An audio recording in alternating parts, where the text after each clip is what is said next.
이채만 형제입니다. 제가 마이크 없나요?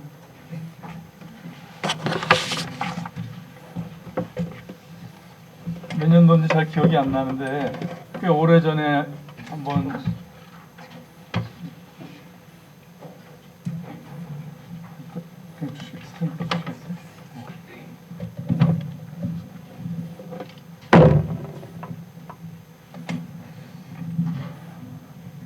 꽤 오래전에 한번 저기 방문한 적이 있었죠.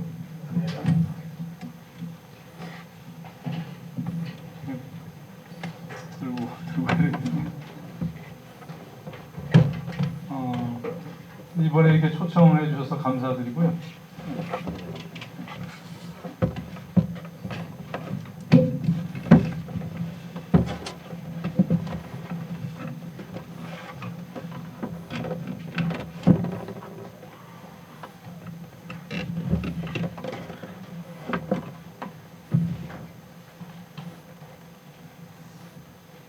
주님이 명예로워지는 그런 메시지가 될 수 있기를 이렇게 기도를 했습니다.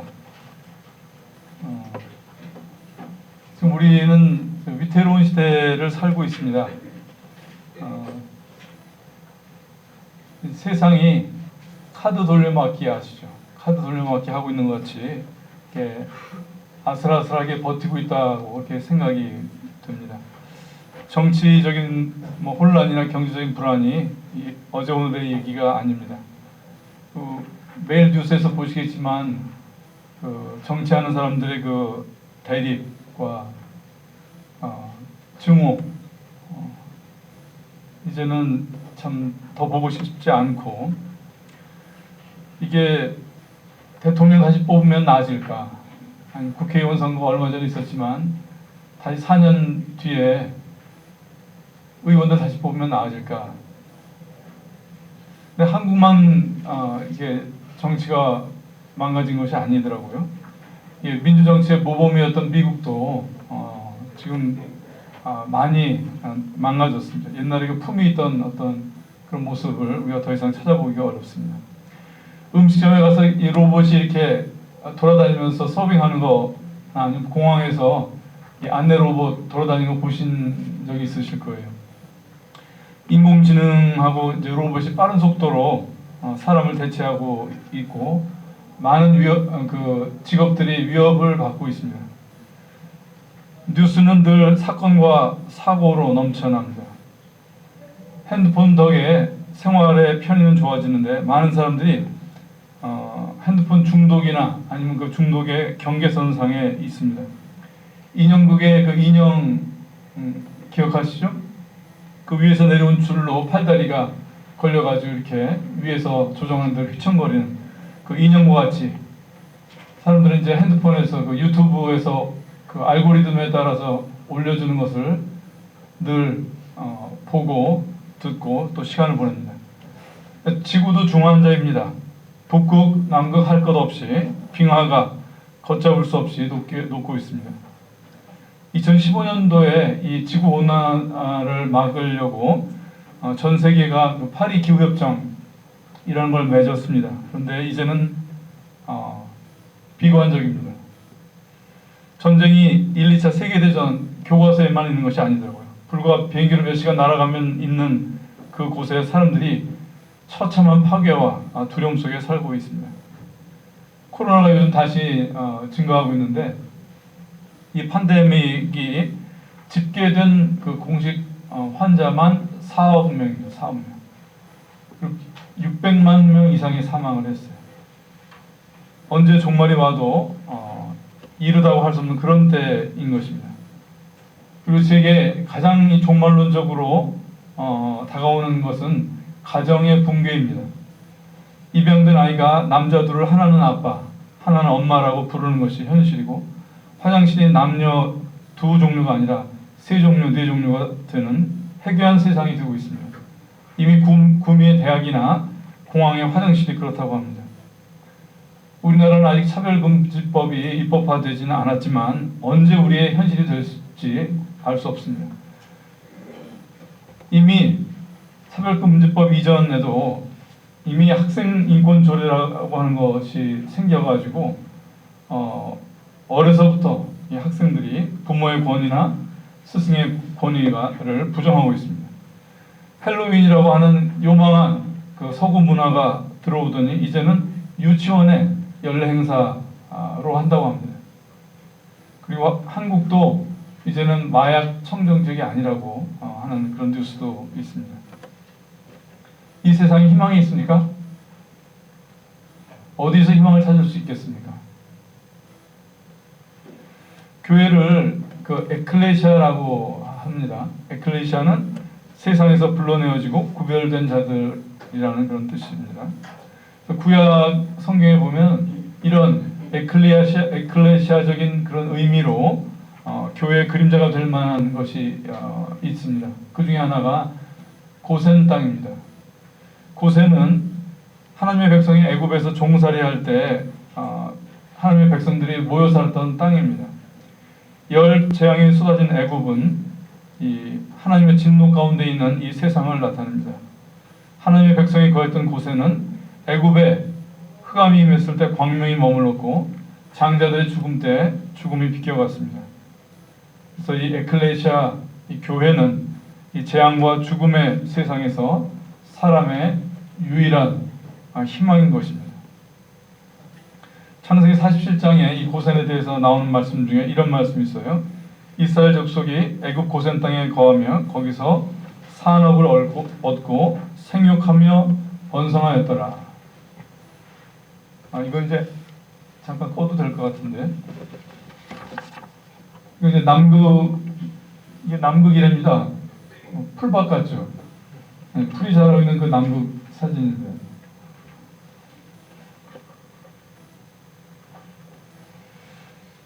고센 땅에서 이스라엘 백성이 생육하고 번성하였습니다. 마찬가지로 교회는 하나님의 생명으로 하나님의 자녀들이 새롭게 태어나고 성장하는 곳, 땅에 있는 하나님의 집이 교회인 것입니다.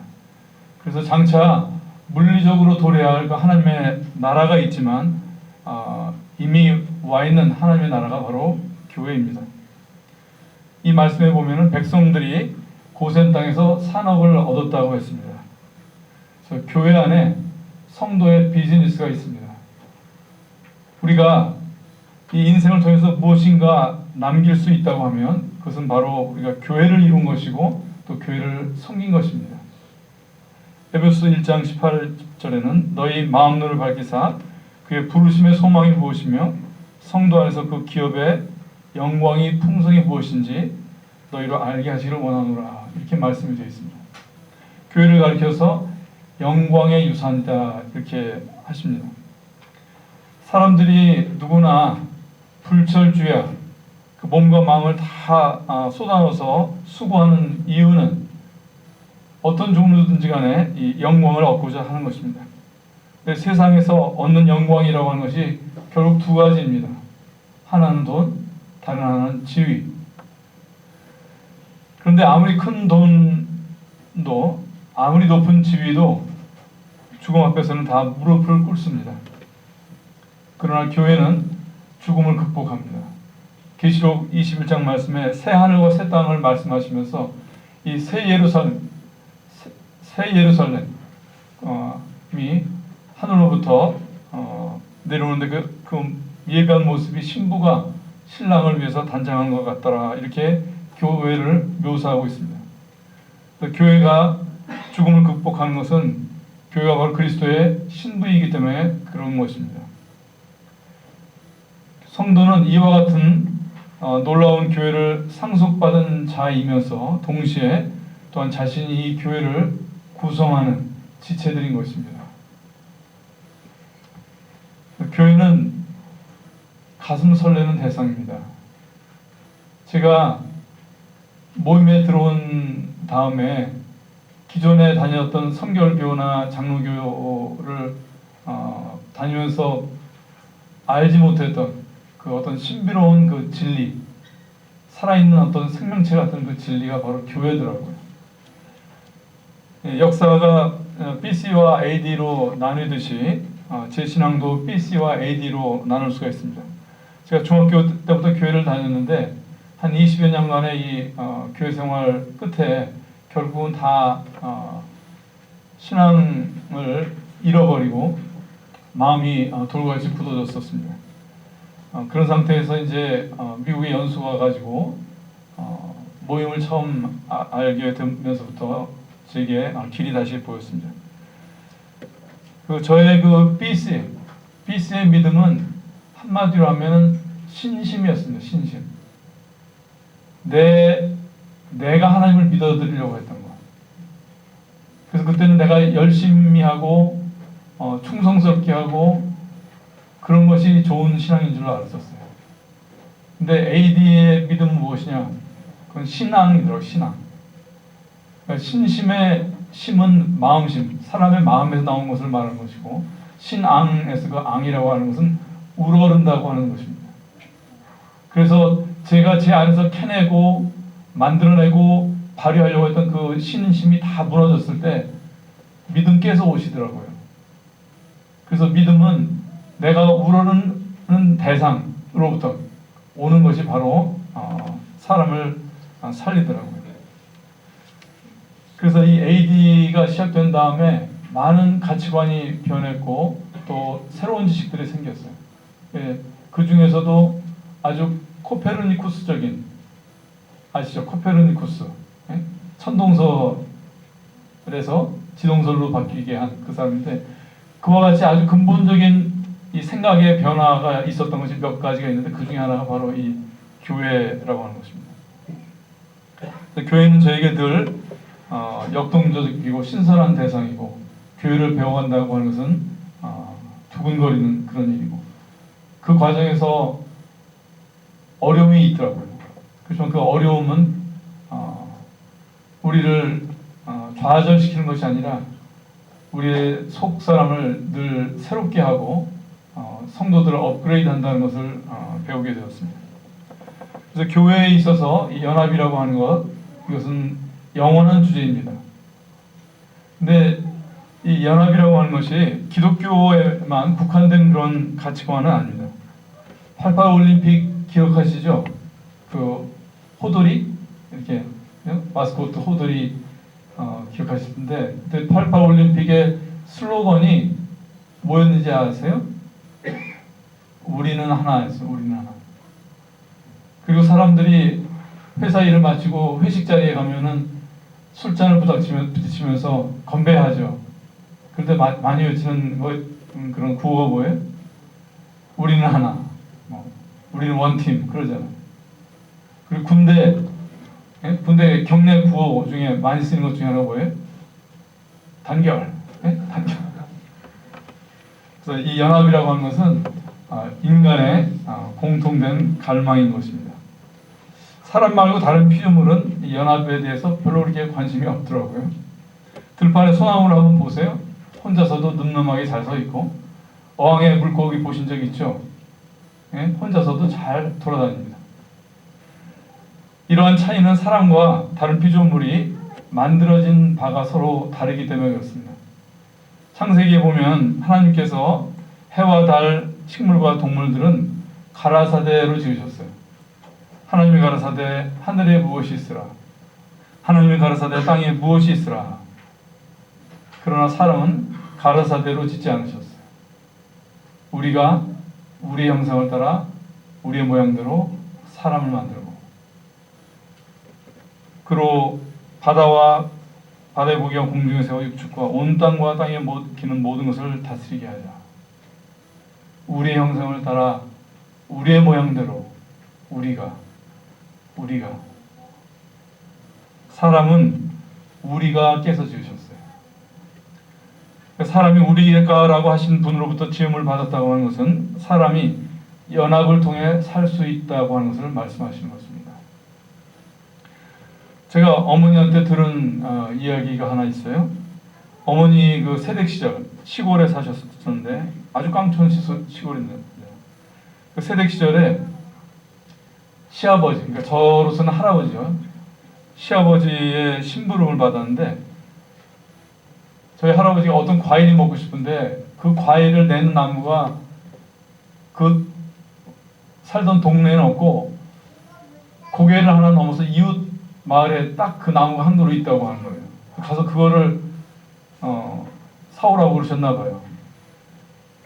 그래서 그때 이제 저희 누님이 한 두세 살 정도 됐던 것 같은데 그 누님을 업고 그 마을에 가셨습니다.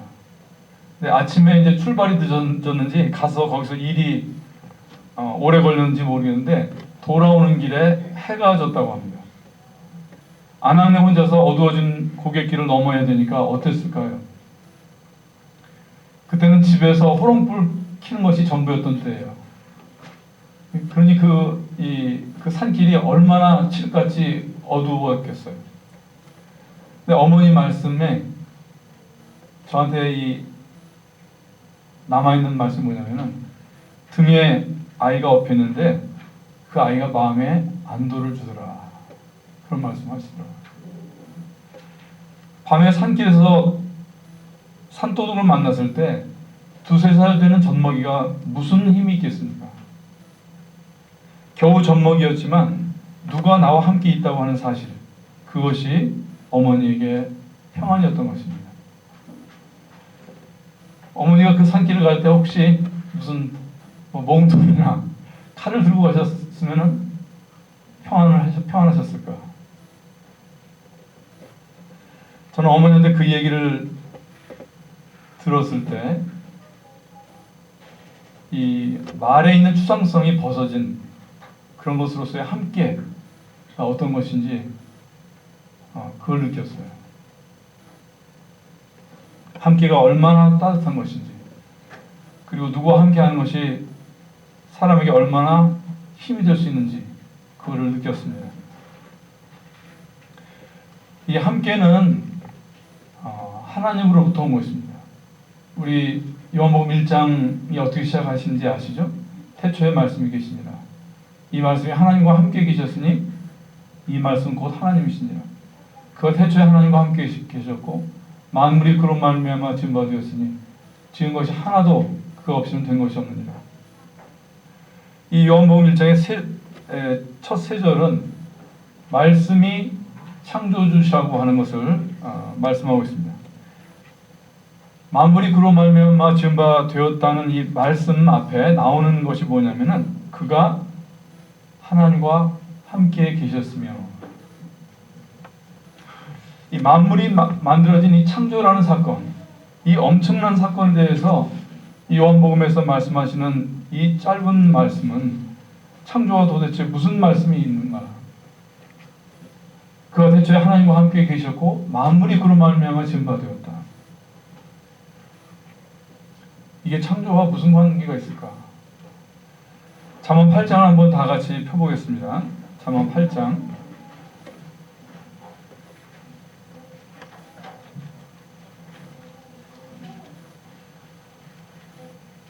잠언 8장 뒷부분에는 성경 신구약에 걸쳐서 창조에 관한 말씀이 군데군데 있지만 가장 많은 양으로 나온 것이 창세기 8장 후반부입니다. 22절부터 제가 읽어보겠습니다. 여호와께서 그 조화의 시작 곧 태초에 일하시기 전에 나를 가지셨으며 만세 전부터 상모부터 땅이 생기기 전부터 내가 세움을 입었나니 아직 바다가 생기지 아니하였고 큰 샘들이 있기 전에 내가 이미 났으며 산이 세움을 입기 전에 언덕이 생기기 전에 내가 이미 났으니 하나님이 아직 땅도 들도 세상 진토에 근원도 짓지 아니하셨을 때에라. 그 하늘을 지으시며 궁창으로 해면에 두르실 때 내가 거기 있었고 그 위로 구름 하늘을 견고하게 하시며 바다의 샘들을 힘있게 하시며 바다의 한계를 정하여 물로 명령을 거스르지 못하게 하시며 또 땅의 기초를 정하실 때에 내가 그 곁에 있어서 창조자가 되어 날마다 그 기뻐하신 자가 되었으며 항상 그 앞에서 즐거워하였으며 사람이 거처할 땅에서 즐거워하며 인자들을 기뻐하였었느니라. 이 창세기의 그 신비로운 사건에 대해서 여러 절에 걸쳐서 나와 있는 말씀입니다. 그래서 이 이 잠언 8장은 마치 창세기 1장 1절에다 이렇게 망원경을 댄데 망원경이 이렇게 창세기 1장 1절까지 이렇게 도달하는 것 같은 그런 느낌을 저는 받습니다. 그먼 우주를 그 관찰하는 그 허블 망원경과 같이 이 창조의 시간에 대해서 살짝 그러나 아주 가깝게 그 창조의 시간에 대해서 보여줍니다. 창조가 어떻게 일어났습니까? 내가 거기 있었고 그 곁에 있었고 하나님이 기뻐하신 바가 되었다. 궁창으로 해면을 두르시고 구름 하늘을 견고하게 하시고 바다의 한계를 정하신 일들, 말씀께서 여호와 하나님과 함께 있고 그 곁에 있고 그의 기뻐하신 바가 되어서 이루어진 일입니다. 함께가 창조를 일으키고 삼라만상의 생명과 질서를 불어넣은 것입니다. 그래서 우리는 창조를 이렇게 영화 같은 것으로 이렇게 영상화한 것을 보면 막 별들이 막 쏟아지고 막 그런 광경을 생각하는데 그 이면에 있는 이런 인격적인 이런 광경을 또 우리가 생각할 수가 있는 것입니다. 그래서 창조라고 하는 것이 별과 지구를 만드시고 천체 궤도를 정하시는 어떤 물리학이나 수학만으로 된 것이 아니고 여러 개의 그 원소와 그 원소들의 주기율표 같은 화학 법칙만 있었던 것이 아닙니다. 엄마와 그 엄마의 등에 업힌 그 아이의 그 따뜻함, 그것이 바로 창조의 동력이었던 것입니다. 그래서 하나님은 이 진리를 따라서 여전히 일하고 계십니다. 교회가 어떻게 탄생했습니까? 다 같이 사도행전 1장을 펴보겠습니다. 사도행전 1장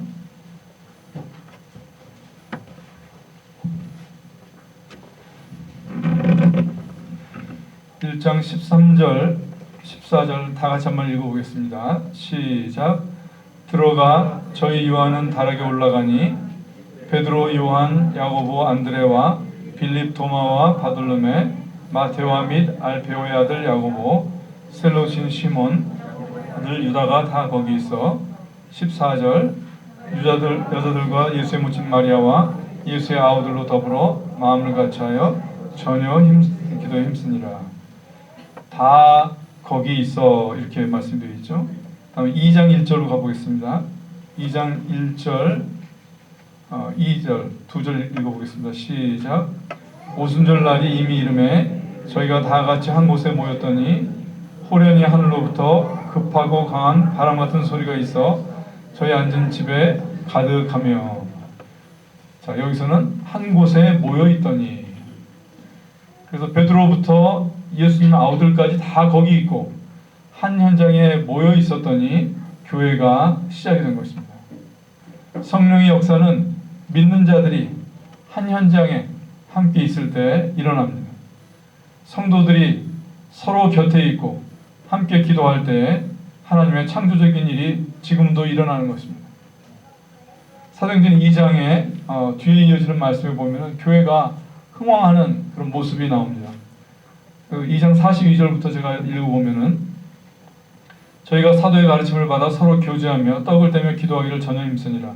사람마다 두려워하는데 사도들로 인하여 기사와 표징이 많이 나타나니 믿는 사람이 다 함께 있어 모든 물건을 서로 통용하고 또 재산과 소유를 팔아 각 사람의 필요를 따라 나눠주고 날마다 마음을 같이하여 성전에 모이기를 힘쓰고 집에서 떡을 떼며 기쁨과 순전한 마음으로 음식을 먹고 하나님을 찬미하며 또 온 백성에게 칭송을 받으니 주께서 구원받는 사람을 날마다 더하게 하시니라. 교회에 구원받는 사람이 날마다 더해지는 이런 부흥이 일어났습니다. 근데 서로 교제하고 다 함께 있고 성전에 모이기를 힘쓰고 교회 부흥도 믿는 사람들이 함께 있는 것으로 되어진 것입니다. 그래서 교회의 이런 생육과 번성 누구나 할 수 있는 단순한 원리에 있는 것입니다. 교회가 잘 되기 위해서 탁월한 사역자가 필요하다든지 은사나 든든한 재정 이런 것이 있어야 되는 것이 아닙니다. 이 일을 하는 것도 함께하는 것도 하나님의 방식입니다. 마가복음 3장 14절을 보면은 예수님께서 12 제자를 할 때 이렇게 말씀하셨어요. 이 12를 세우셨으니 이는 자기와 함께 있게 하시고 또 보내사 전도도 하며. 제자들의 하는 중요한 일이 보냄을 받고 전도를 하는 일인데 그 전에 무엇이 있었냐면은 자기와 함께 있게 하셨다. 예수님의 제자가 되는 일은 예수님과 함께 하는 것이 먼저입니다. 일은 나중인 것입니다. 사도행전 1장에 보면은 가룟 유다의 죽음으로 골이 난 제자의 자리를 메꿀 때 그 한 자리를 선발하는 장면이 나옵니다. 거기서 보면 베드로가 이 모인 형제들 중에서 일어나서 이렇게 말을 합니다. 이러므로 요한의 세례로부터 우리 가운데서 올리고 가신 날까지 주 예수께서 우리 가운데 출입하실 때에 항상 우리가 함께 다니던 사람 중에 하나를 세워, 이렇게 되어 있습니다. 그래서 제자의 제2 요건이 무엇이냐? 항상 함께 다니던 사람일 것. 이것이 바로 일꾼의 요건입니다. 그래서 성도들과 함께하는 것이 가장 중요한 그런 일꾼의 덕목인 것입니다.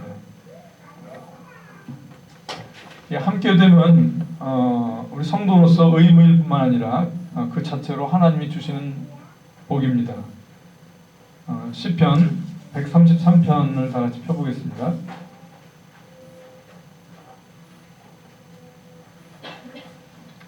시편 133편. 형제가 연합하여 동거함이 어찌 그리 선하고 아름다운고 머리에 있는 보배로운 기름이 수염 곧 아론의 수염에 흘러서 그 옷깃까지 내림 같고 헐몬에 이슬이 시온의 산들에 내림 같도다. 거기서 여호와께서 복을 명하시나니 곧 영생이로다. 여기 거기서는 좀 번역을 달리 하면 거기에다가 여호와께서 복을 명하셨나니 곧 영생이로다, 이렇게 읽는 것이 좋습니다. 이 연합이 하나님 눈에 얼마나 선하고 아름다운지를 이 시편 말씀이 말씀하고 있습니다. 제가 어느새 손주가 넷인 할아버지가 됐습니다. 그 아들네가 둘이고 딸네가 둘입니다. 우리 나이로 하면 4살, 3살, 2살, 1살 이렇게 됩니다. 가끔 이제 아이들이 자기 아이들 이렇게 노는 것을 이제 동영상을 이렇게 보내오는데 그 중에 보면은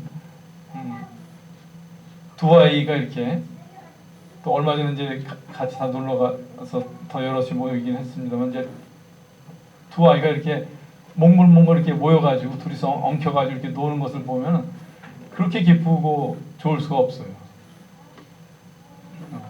여기 있는 분들 다 그 할아버지 할머니의 복을 받으시기를 바랍니다. 네.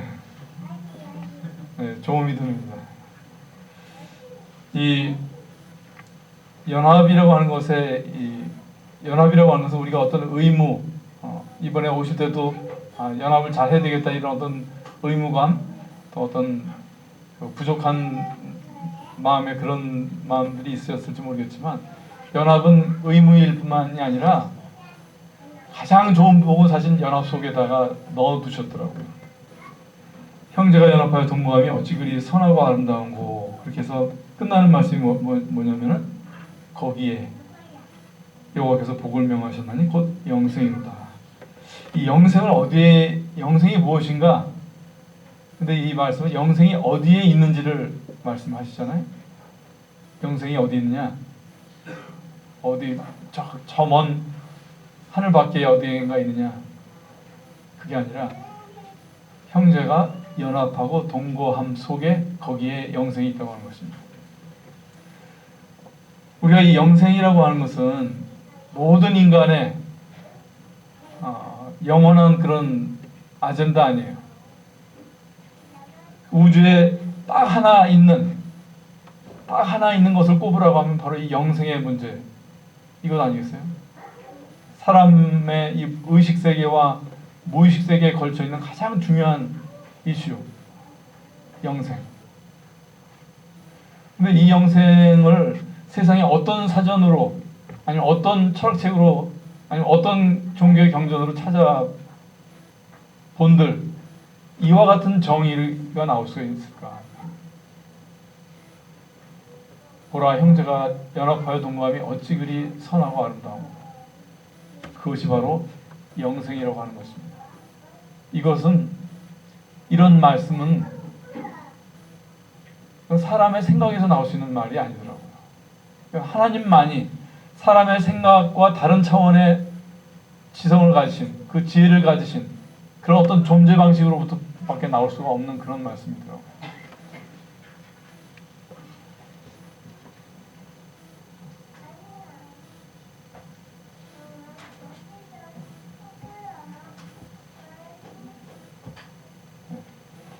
여기 슬라이드 보이시나요?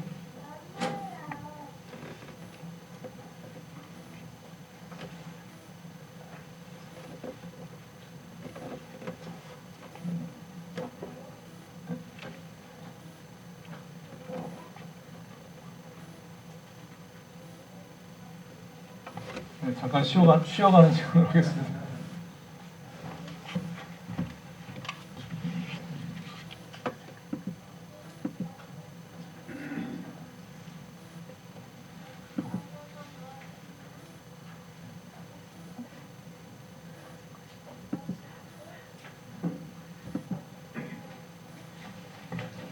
더블 클릭하면 안 돼요?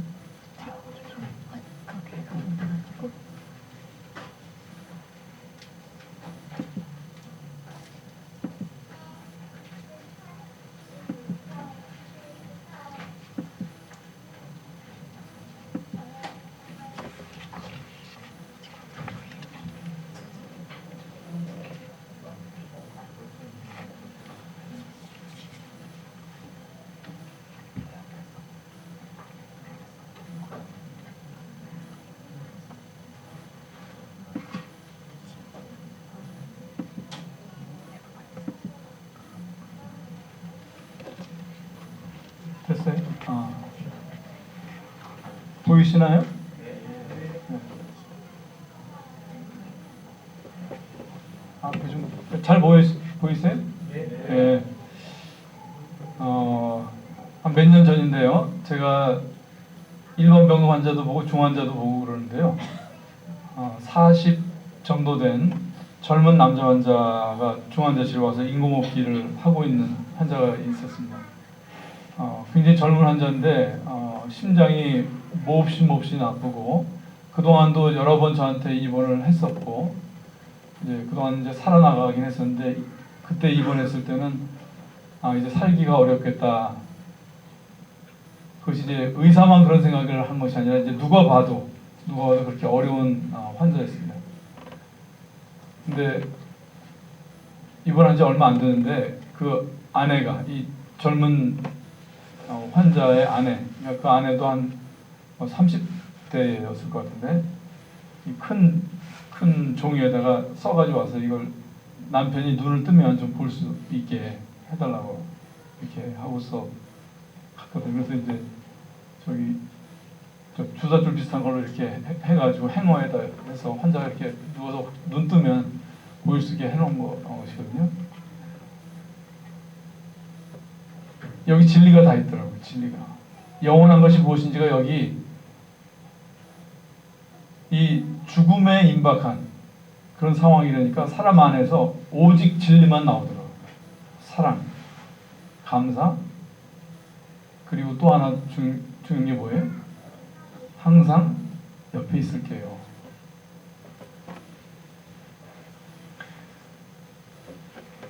함께 있는 것이 생명입니다. 함께 있는 것이 영생입니다. 영생은 홀로 있는 것이 아니더라고요. 영생은 반드시 누구와 함께 하는 것입니다. 그것이 이 젊은 아내의 이 간절한 이 마음이 여기도 이렇게 나타나 있는 것입니다.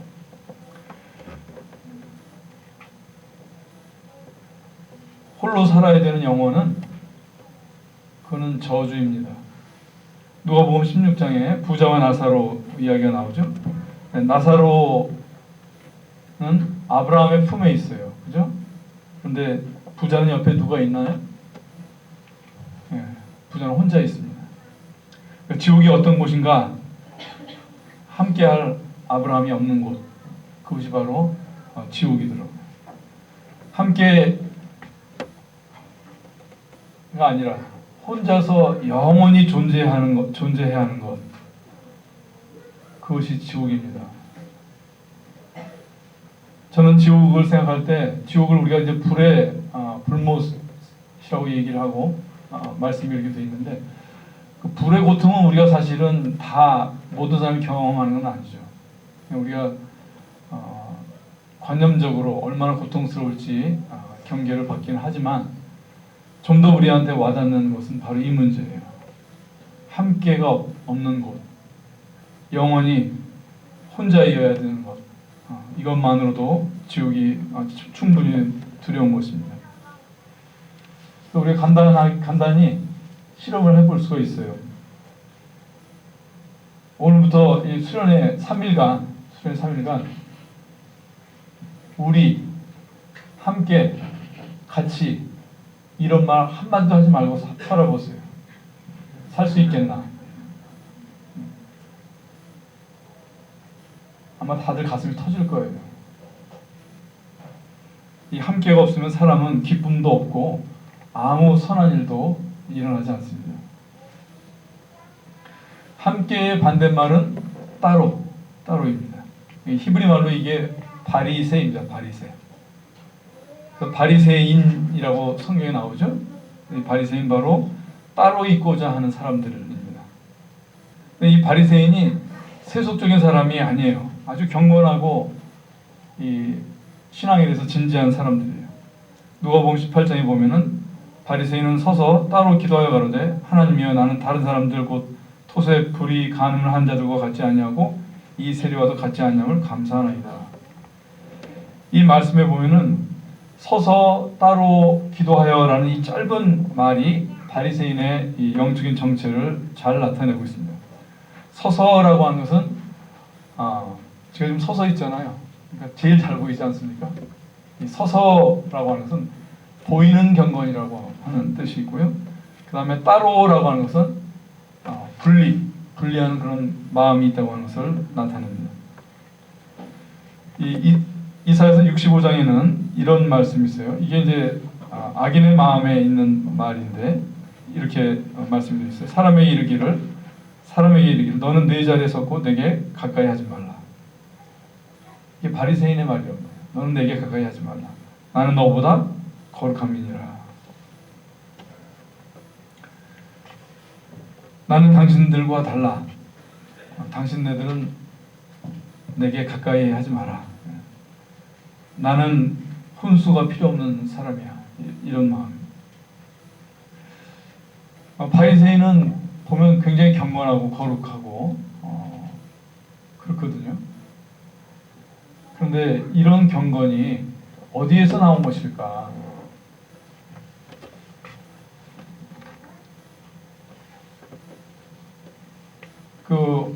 하나님과 이 사단의 차이를 어떻게 생각하세요? 하나님 그러면은 하얗고 거룩하시고 따뜻하고 이렇게 우리가 상상하고, 사단 그러면은 뾰족뾰족하고 시꺼멓고 삼지창 든 어떤 마귀의 모습을 우리가 떠올리잖아요. 그런데 그건 우리한테 심겨진 어떤 그런 일종의 프레임이에요. 정말 근본적인 하나님과 이 사단의 차이를 저는 이 두 가지로, 이 두 말씀으로 비교하고 싶어요. 자, 하나님은 어떤 분이신지 창세기 1장 노란 칼 한번 다 같이 읽어보겠습니다. 시작.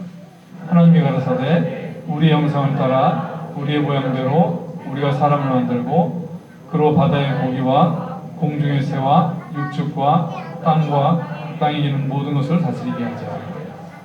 자, 오른쪽은 사단입니다. 이사야서 14장 괄호까지 다 넣어서 한번 읽어보시겠습니다. 시작. 내가 하늘에 올라 내가 하나님의 무별 위에 나의 보좌를 높이리라. 내가 북극 지폐의 산 위에 좌정하리라. 내가 가장 높은 구름에 올라 내가 지극히 높은 자와 비기리라. 영어로 보면 이 괄호가 다 들어가 있어요. 우리는 이제 나라는 말을 좀 잘 안 쓰는 그런 그런 언어라 쓰는데, 자, 하나님과 사단의 차이가 뭡니까? 네. 하나님은 우리이셔요. 사단은 뭐예요? 나예요. 가정이 어디서 나왔을 거예요?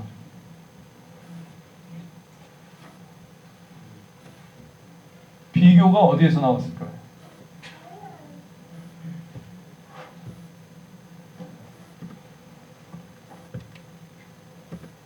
연합이 어디서 나왔을 거예요? 사랑이 어디서 나왔을 거예요? 왼쪽, 오른쪽. 분리가 어느 쪽에서 나왔을 거예요? 오른쪽. 자아가 어디서 나왔을 거예요? 이것만 잘 아셔도 오늘 이게 3일치 다 될 거예요. 마찬가지입니다. 이 이사야서 14장의 이거는요, 사단의 독립선언문입니다. 내가 하나님과 별도로 자존하겠다. 자존하겠다. 사단의 근본적인 문제가 무엇이냐?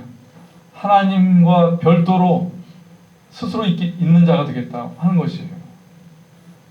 보세요. 사단의 이 말 속에 무슨 도둑질이나 무슨 행패를 부리거나 이런 도덕적인 혐의가 보이나요? 그런 것이 아니에요. 다 그런 우리가 아니면 사회가 또는 양심이 죄라고 인식하는 모든 그런 것들은 다 결과하고 부수적인 것이에요. 정말로 근본적인 이 사단의 영은 무엇이냐? 하나님과 분리되겠다고 하는 것이에요. 그리고 또 뭐라고 그랬어요? 내가 무별 위에 나의 보좌를 두고 무사람과 함께 있지 않고 따로 있겠다. 제가 짧은 시 하나 읽어드릴 테니까 이게 누구의 시인지 혹시 아시는 분 한번 말씀해 보세요. 나는 일체에 뛰어나고 일체를 아는 사람, 무엇에도 더럽히짐 없는 사람, 스스로 체득했거니 누구를 가리켜 스승이라 하랴. 나에게는 스승 없고 같은 이 없으니 이 세상에 비길 리 없도다. 이게 누구의 시냐면은요, 석가모니입니다. 석가모니.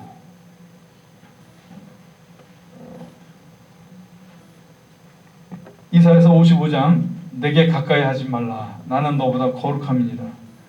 이 종교적인 사람, 이 경건한 사람의 마음속에 다른 사람을 향해서 있는 이 말, 이게 부처의 말하고 똑같지 않아요?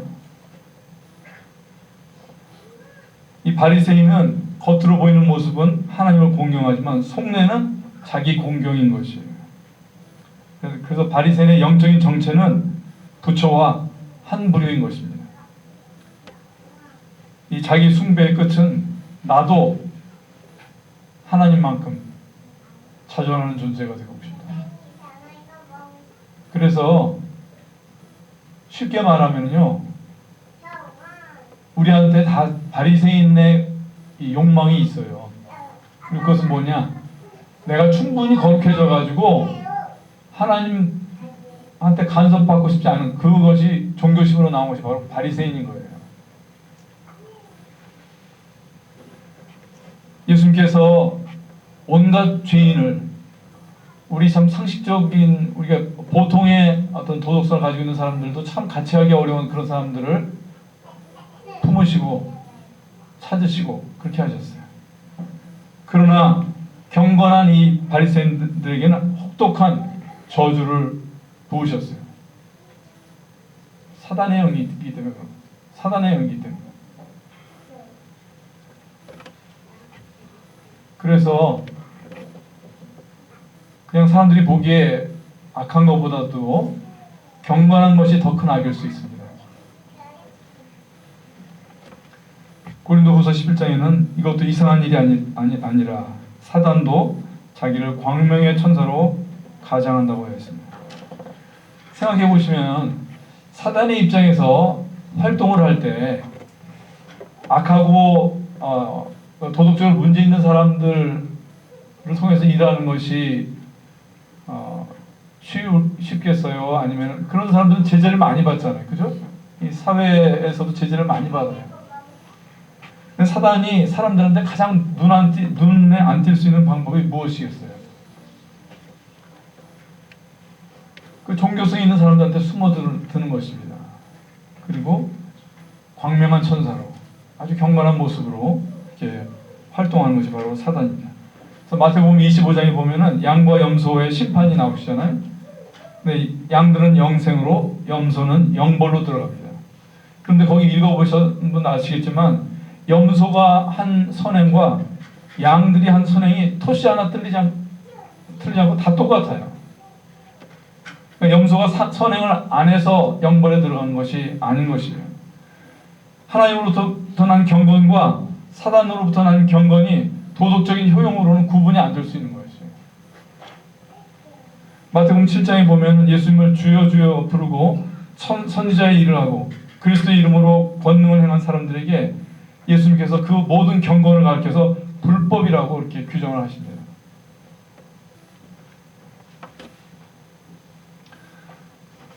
그래서 가장 간교한 악은 선한 얼굴로 있다고 하는 것을 우리가 알아야 됩니다. 이사야서 14장 13절에 보면은 이 사단의 영은 첫 번째로 높이겠다, 나를 높이리라 그렇게 되어 있고 14절에는 비기리라 두 가지. 사단은 높이리라 하는 것처럼 교만의 영이고 비기리라 하는 것처럼 비교의 영인 것입니다.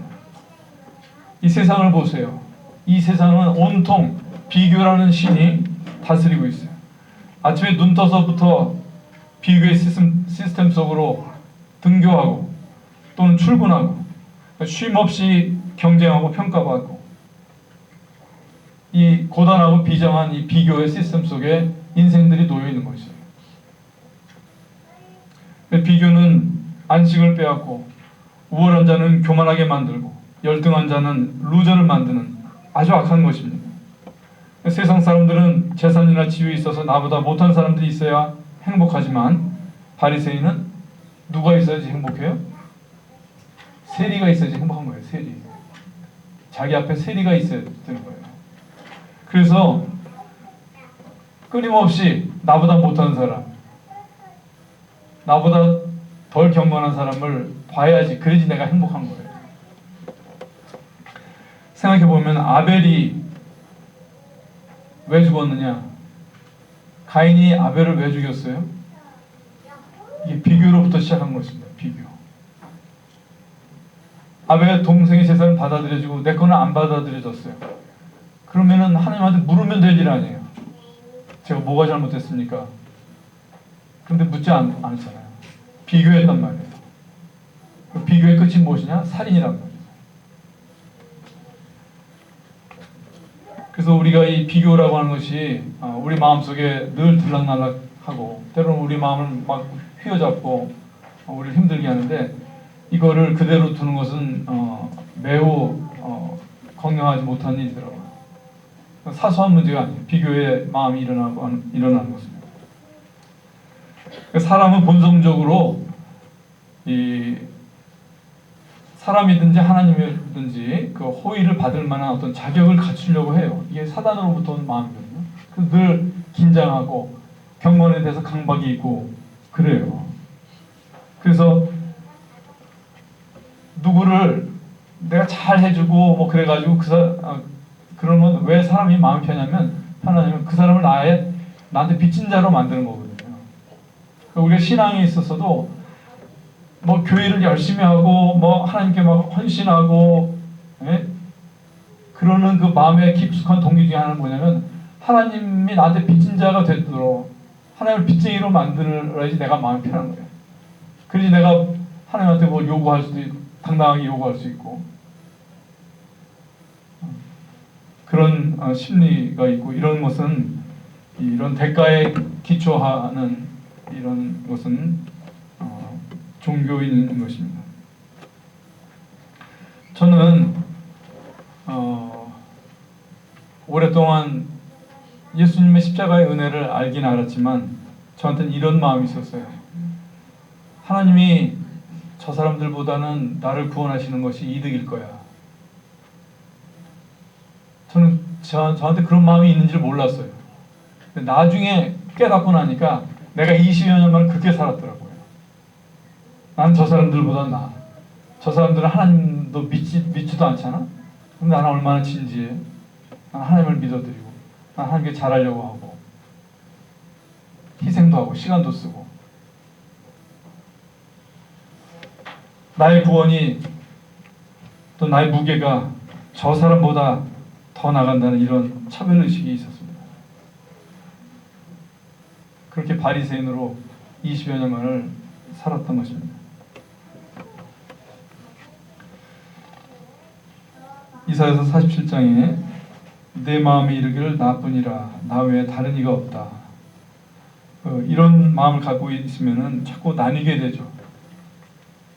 이 사람하고도 나뉘고 또 저 사람하고는 또 통하는 것 같은데 또 있다 보면 또 나뉘게 되고, 그런 것이 나 외에 다른 이가 없다 하는 이런 사단의 욕망이 발동을 하기 때문에 그런 것입니다.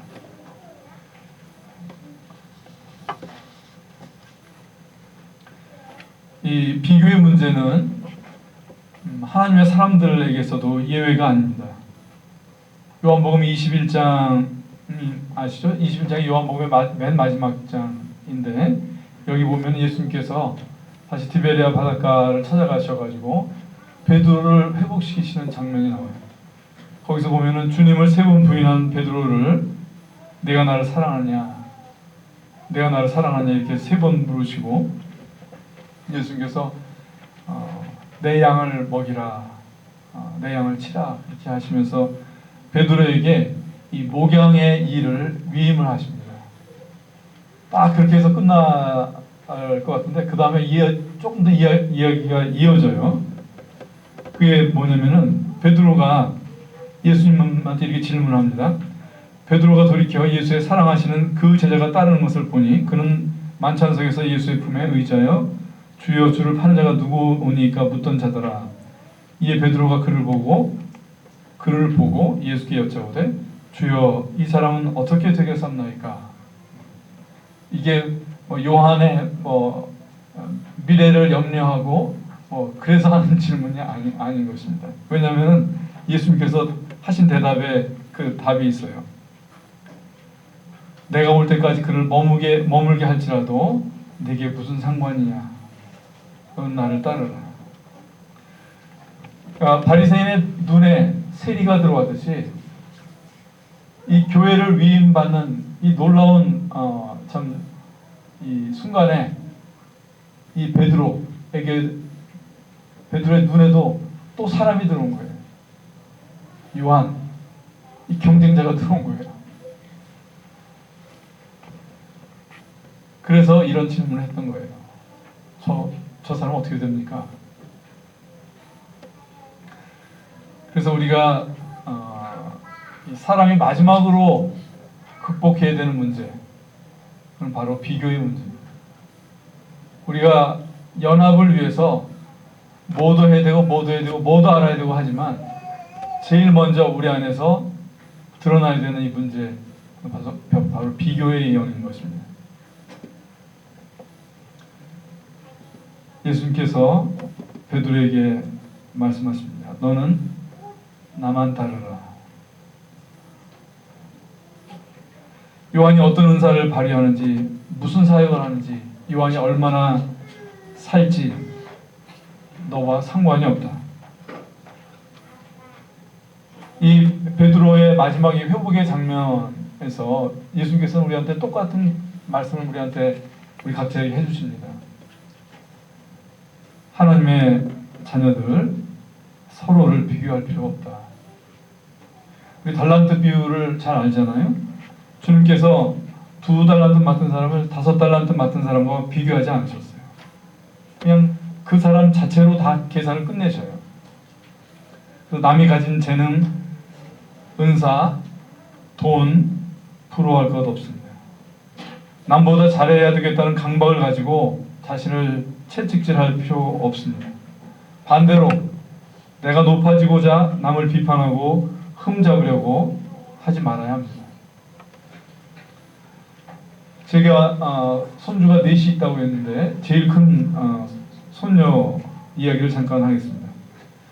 하루는 이렇게 여러 사람이 같이 있어서 교회였는지 어디였는지 모르겠는데 제가 손녀를 앞에 있는데 누가 누구였는지 잘 기억이 안 나. 근데 누가 지나가면서 이렇게 하는 말이, 얘 크면은 쌍꺼풀 수술해줘야 되겠네.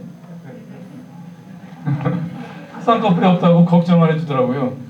근데 그 말이 들리는데 제 안에서 즉각 말이 하나 튀어나오더라고요. 쓸데없는 말 하네. 참 불필요한 말이구나. 근데 그걸 이제 제가 그 사람한테 이게 말로 하진 않았어요. 그래서 제 안에서 그런 마음이 생기면서 저한테 한 어떤 깨달음이 온 것입니다. 소녀가 쌍꺼풀이 없다는 것이 저한테는 아무런 문제가 안 되더라고요. 제가 소녀를 볼 때는 사람 눈이 쌍꺼풀도 있고 외꺼풀도 있고 그런 두 가지가 있는 것조차도 생각이 안 나는 거예요. 물론 아이들을 제 3자가 볼 때는 누구는 더 예쁘고 누구는 뭐 쌍꺼풀이어서 어떻고 외꺼풀이어서 어떻고 뭐 그렇게 할 수 있죠. 근데 제가 그때 알게 된 것은 참 귀중한 진리를 그 아이를 통해서 알게 됐어요. 아이와 저의 그 이 세계에는 비교라고 하는 것이 없다고 하는 것입니다. 그래서 제 손녀가 다른 아이보다 예쁘게 보이려고 할 필요가 없습니다. 국영수를 남들보다 잘해야 사랑받는 것이 아니더라고요. 이 사랑의 세계에는 비교의 영이 들어올 수가 없는 것입니다. 사도행전 이제 요한복음이 끝나고 사도행전이 시작이 되죠. 그래서 교회가 시작이 되고 이제 제자들이 다시 갖춰지고 그리고서 이제 베드로와 요한이 다시 등장합니다. 제9시 기도 시간에 베드로와 요한이 성전에 올라갔어요. 나면서 안진병이 된 자를 사람들이 메고 오니 이는 성전에 들어가는 사람들에게 구걸하기 위하여 날마다 미문이라는 성전에 두는 자라. 그가 베드로와 요한이 성전에 들어가려 함을 보고 구걸하거늘 베드로가 요한으로 더불어 주목하여 가로되 우리를 보라. 우리를 보라. 베드로가 전에 같으면 어떻게 했을까요? 나를 보라. 근데 베드로가 안진뱅이한테 말할 때 요한으로 더불어 그리고 우리를 보라 했습니다. 경쟁자였던 요한과 연합하여 일하고 있는 베드로를 우리가 보는 것입니다. 에베소서 4장 말씀에 평안에 매는 줄로 성령이 하나 되게 하신 것을 힘써 지키라. 몸이 하나요 성령이 하나이니 라고 하셨어요. 여기 성령이 하나 되게 하신 것을 힘써 지키라고 하셨습니다. 이것은 연합을 지키기가 만만치 않다고 하는 것입니다.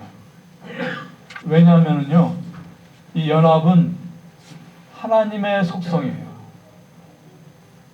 그것을 하나님의 자녀들이 구현해내야 되는 그 과제가 있는 것은 맞는데 이게 쉽지 않습니다. 우리가 그걸 인정을 해야 돼요. 그래서 성령이 하나 되게 하신 것을 힘써 지키라고 하신 것입니다. 이 연합이 쉽지 않다고 하는 것은 이 교회의 역사와 우리 자신의 경험이 이미 알려주고 있는 사실입니다. 사람에게는 누군가와 하나가 되고 싶은 욕망도 있고 누구에게도 간섭받지 않고 싶은 그런 존재가 되고 싶은 욕망, 이 두 가지가 섞여 있어요. 연합은 하나님의 속성이고 분열은 사단의 속성입니다. 사람이 본성상 어느 것을 더 쉽게 끌리겠습니까? 부모한테 그렇게 붙어 살다가 사춘기가 되면 반항하고 다른 한 사람을 향해서 자기 이렇게 부르면서 시작한 결혼이 깨지고 교회가 기쁨으로 시작했다가 분열하고 그런 것입니다. 어떻게 힘써 지킬 것인지, 무엇이 우리가 이 연합을 지킬 그런 이유가 되는지 그것을 이제 내일과 모레 말씀을 드릴 것이고요. 이 에베소서 말씀에 힘써 지키라 하시면서 이어지는 말씀이 어떻게 됐었죠? 평안에 매는 줄로 성령이 하나 되게 하신 것을 힘써 지키라. 무엇이 하나예요? 무엇이 하나예요? 몸이 하나예요. 그 다음에 성령이 하나예요. 이 순서가 우리한테 주는 의미가 큽니다. 무엇이 연합을 지키는 것에 있어서 첫 번째인가? 몸이 하나 되는 것이 먼저입니다. 성령의 하나됨보다 몸이 하나됨이 앞서 나오고 있습니다.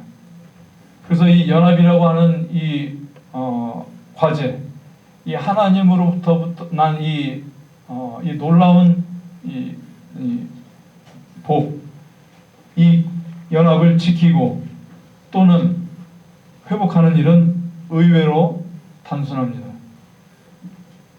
교회 모임에 함께하는 것입니다. 몸이 하나가 되면 돼요. 성령도 나중이에요. 분별도 지식도 다 나중이에요. 몸이 하나가 되는 것이 가장 먼저 있어야 됩니다. 그래서 시편 133편으로 다시 돌아가 보세요. 보라, 형제가 연합하여 어떠함이? 동거함이 얼마나 아름다워. 연합만 있는 것이 아니에요. 영생은 동거함이 함께 있는 것입니다. 그래서 연합이라고 하는 것은 영적인 요소라고 한다면 동거는 물리적인 요소입니다. 수업 시간에 혼자 운동장에 있거나 다들 체육 시간에 운동장에 있는데 혼자 교실에 있거나 그런 거 좋은 학생일 수가 없습니다.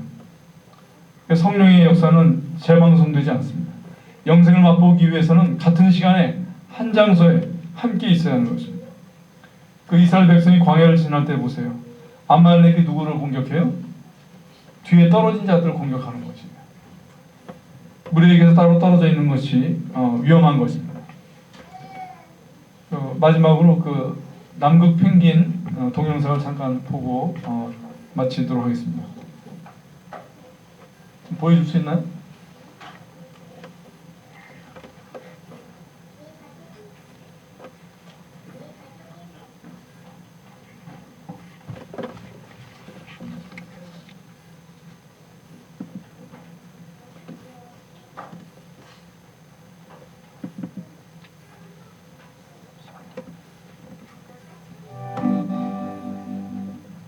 영어로 되어 있긴 하지만 무슨 내용인지 그냥 쉽게 아실 거예요.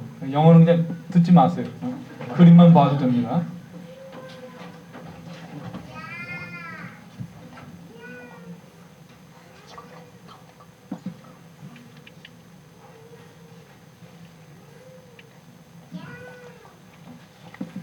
이 남극 펭귄이 겨울이 되면 남극이 영하 40도, 50도 된답니다. 그런 상태에서 뭐 파카도 하나 없는 이 펭귄이 어떻게 생존하고 새끼들을 보존하는지에 관한 이 BBC 그런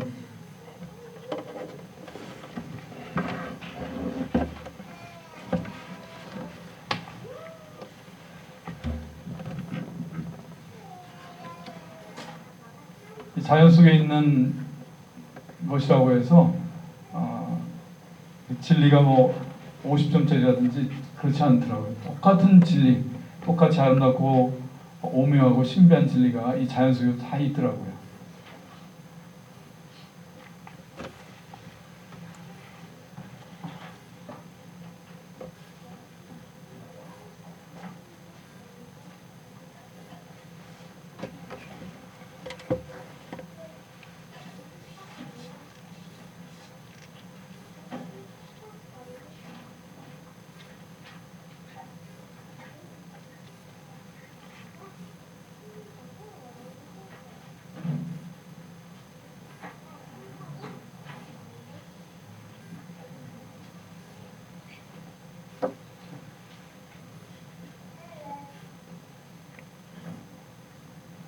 정한 내용 그냥 말씀하세요. 말로 하고 끝내야 되니까.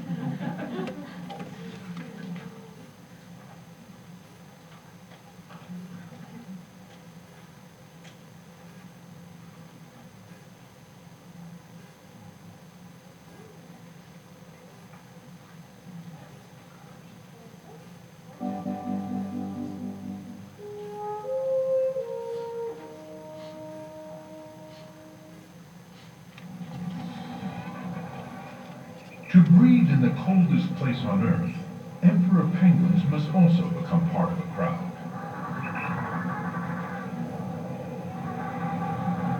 Their chicks are born in the depths of the Antarctic winter.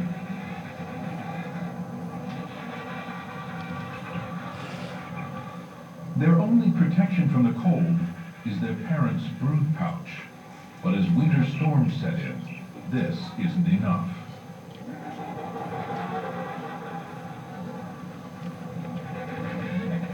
As temperatures reach 40 below, even the adults' only chance of survival is to huddle together.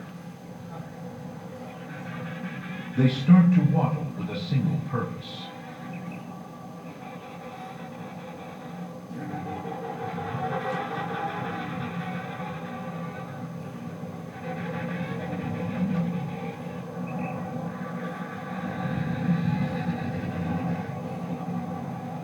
All converge on the same central point until a huddle begins to form.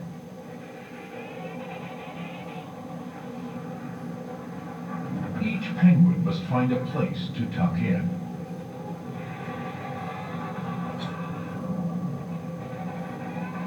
But by speeding up the action, it's clear that something more organized is going on.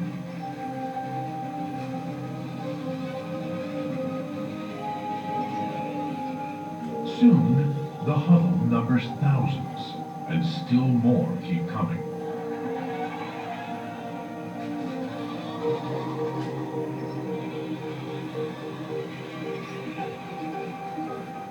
While those on the outside take the brunt of the storm, those on the inside take tiny steps that move the huddle in waves.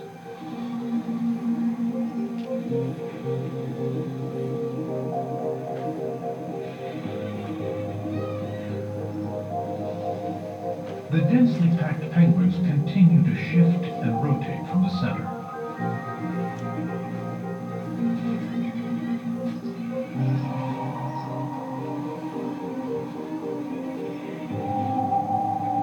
By keeping constantly on the move, no penguin is left permanently out in the cold.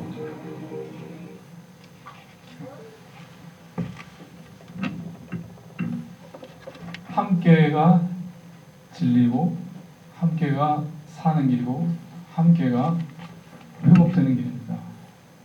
지금 영적인 상태가 사람마다 여기 있는 분들 다 다를 것이고 또 가지고 있는 개인적인 문제가 또 다 있을 것이고 그러나 길은 단순한데 하나님께서 단순한 방법을 두셨어요. 좋은 설교, 감동적인 설교 들어서 해결 못합니다. 교회와 함께 하세요. 왜냐하면 겸손한 사람이 함께 할 수 있기 때문에 그렇습니다. 첫 시간 마치도록 하겠습니다.